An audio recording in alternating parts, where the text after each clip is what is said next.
Hello everyone, welcome to my YouTube channel. ఓం నమ శివాయ.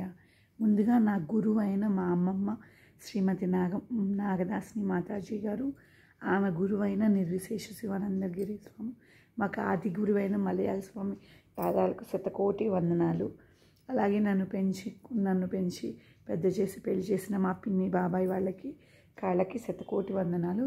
స్వర్గస్థులైన నా తల్లిదండ్రులు రామారావు నిర్మలకి శతకోటి వందనాలు తెలియజేసుకుంటూ, ఈరోజు భగవద్గీత, నాకు భగవద్గీత నేర్పించింది మా అమ్మమ్మ గారు శ్రీమతి నాగదాసి మాతాజీ గారు.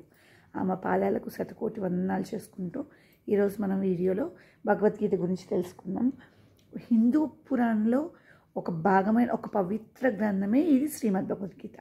దీంట్లో మొత్తం 18 అధ్యాయాలు, 701 శ్లోకం ఉంటుంది. ఈ భగవద్గీతలో ఏం జరిగింది, ఇది ఎవరికి చెప్పారంటే శ్రీకృష్ణుడు అర్జునుడికి ఉపదేశం చేస్తాడు. దీంట్లో మనం ఏమేమి తెలుసుకోవచ్చు, ధర్మం, జ్ఞానం, భక్తి, కర్మయోగం ఉంటుంది. ధ్యానం అంటే ధర్మం, భక్తి, జ్ఞానం, ఆత్మయోగం. జ్ఞానం అంటే మనం మన ఆత్మ స్వభావాన్ని తెలుసుకోవడానికి. భక్తి అంటే దేవుని యొక్క, శ్రీకృష్ణ పరమాత్ముడి యొక్క ముందు మనం భక్తి కలిగి ఉండడం ఎప్పుడు.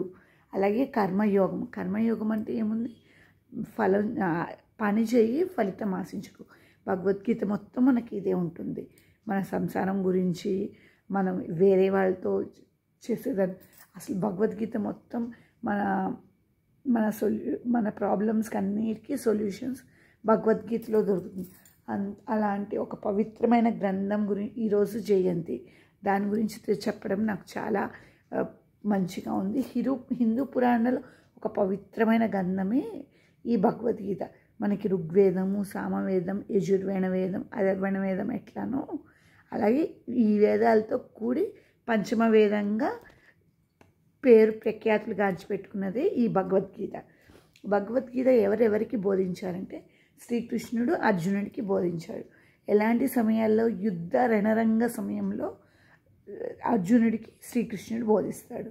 ఎందుకు బోధిస్తాడంటే అర్జునుడు చింతిస్తూ ఉంటాడు, ఇటువాళ్ళు నా వైపు వాళ్ళే, ఇటువాళ్ళు నా వైపు వాళ్ళే కదా, మరి ఇప్పుడు నేను ఎట్లా యుద్ధం చేస్తాను, ఇంత చేసి నేను రాజ్యాన్ని గెలుచుకుని ఏం లాభం నాకు అని చెప్పి అర్జునుడు చింతిస్తూ ఉండగా, అప్పుడు శ్రీకృష్ణ పరమాత్మ, నీ కర్మ నువ్వు చేయాల్సిందే, ఏదైనా నీ కర్మ నువ్వు చేయాల్సిందే, ఫలితం ఆశించకూడదు.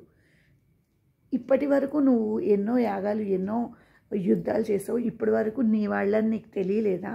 ఇప్పుడు నీకు నీ పిన్నులు, నీ బాబాయిలు, మీ మామయ్యలు అయ్యేసరికి నీకు నీ అనే అహంభావం వచ్చేసి ఇప్పుడు అయ్యో అనుకుంటున్నావా? నువ్వు యుద్ధంలో ఒక్క అడుగు వేసావంటే అది చంపడం కానీ చావడం కానీ చంపడం కానీ జరగాలి. అలా జరగాలి కానీ ఎక్కడ మధ్యలో మనం ఆగకూడదు, యుద్ధం చివరి వరకు చేయాల్సిందని శ్రీకృష్ణుడు అర్జునుడికి బోధించాడు. ఈ చాలా పవిత్రమైన ఈ యొక్క గ్రంథం కురుక్షేత్ర యుద్ధ భూమిలో జరిగింది. ఇది ఎవరెవరికి బోధించారు, శ్రీకృష్ణుడు, అర్జునుడు. ఇదంతా ఎక్కడ జరిగింది, మహాభారతంలో. అర్జునుడు మహాభారతంలోనే మనం ఉంది. భారతం జరుగుతున్న సమయంలో శ్రీకృష్ణుడు అవతరించి, ఈ శ్రీకృష్ణుడు ఎవరో కాదు మనకు తెలుసు, ఆ విష్ణుమూర్తి యొక్క ఇంకొక అవతారమే. విష్ణుమూర్తి ఎప్పుడెప్పుడు అవతరిస్తాను, ఎప్పుడైతే ధర్మం 4వ పాదంలో నడుస్తున్నదో అప్పుడు తప్పకుండా నేను ఉంటాను అని చెప్తా ఉంటాడు. యదా యదా హి ధర్మస్య గ్లానిర్భవతి భారత అభ్యుత్థానమధర్మస్య తదాత్మానం సృజామ్యహం. ఎక్కడైతే ధర్మం నీచంగా, ధర్మం లేకుండా నడుస్తుందో అక్కడ ప్రతి చోట నేను ఉంటాను అని చెప్తూ ఉన్నాడు ఆ పరమాత్ముడు. ఈరోజు గీతా జయంతి, డిసెంబర్ 1, 2025లో మనం గీతా జయంతి జరుపుకుంటున్నాం. భగవద్గీత చాలా పవిత్రమైనది. ఈరోజు మనం గీత పారాయణం చేసుకోవాలి. గీత పారాయణం చేసుకుంటాం. అలాగే ఈ శ్రీకృష్ణుడు అంటే ఎవరో కాదు, విష్ణుమూర్తి. కాబట్టి విష్ణు సహస్రనామాలు చదువుకున్నా చాలా సుఫలితం కలుగుతుంది. మనం ఈరోజు తప్పకుండా ఉపవాసం చేసి పొద్దున్నే లేచి తలస్నానం చేసి పూజ చేసుకుంటూ ఆ శ్రీకృష్ణ పరమాత్ముని అయ్యని మీ శతకోటి ఆశీస్సులు మాకు కావాలని దండం పెట్టుకుంటూ మన గురువుగారులకి దండం పెట్టుకుంటూ ఈరోజు మనం భగవద్గీత ఎంతో భక్తి శ్రద్ధలతో చేసుకుంటూ ఉండాలి.